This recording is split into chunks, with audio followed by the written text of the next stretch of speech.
11th Letter. I do not pray that you may be delivered from your pains, but I pray God earnestly that He would give you strength and patience to bear them as long as He pleases. Comfort yourself with Him who holds you fastened to the cross. He will loose you when He thinks fit.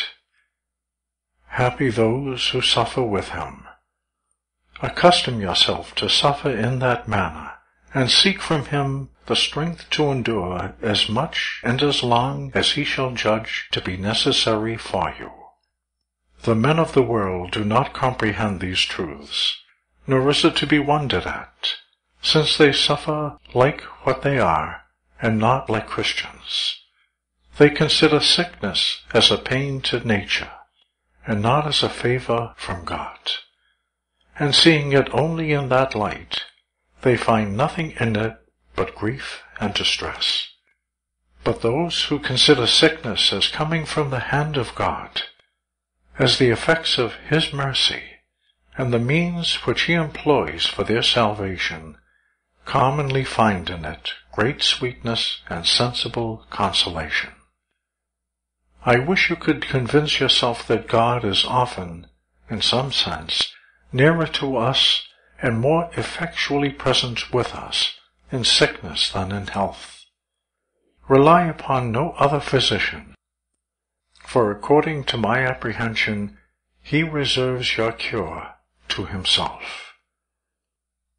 Put then all your trust in Him, and you will soon find the effects of it in your recovery, which we often retard by putting greater confidence in physic than in God. Whatever remedies you make use of, they will succeed only so far as He permits. When pains come from God, He only can cure them. He often sends diseases of the body to cure those of the soul. Comfort yourself with the sovereign physician both of soul and body.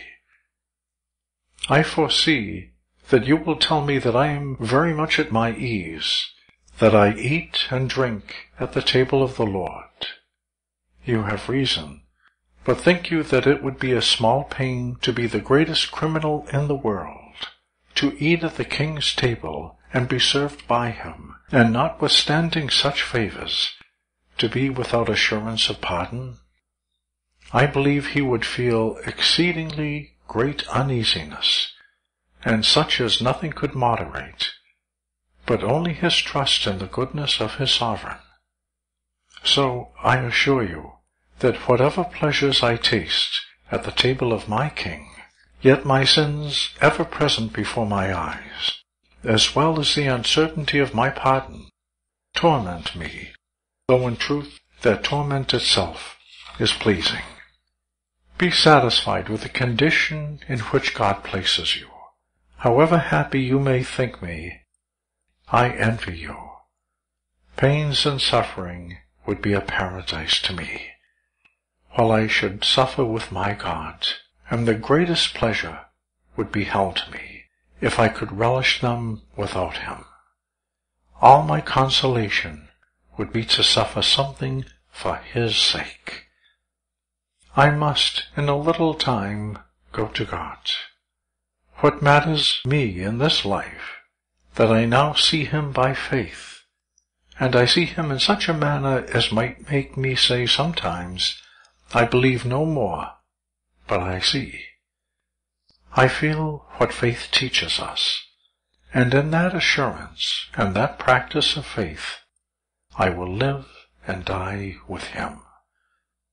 Continue then always with God. 'Tis the only support and comfort for your affliction. I shall beseech Him to be with you. I present my service.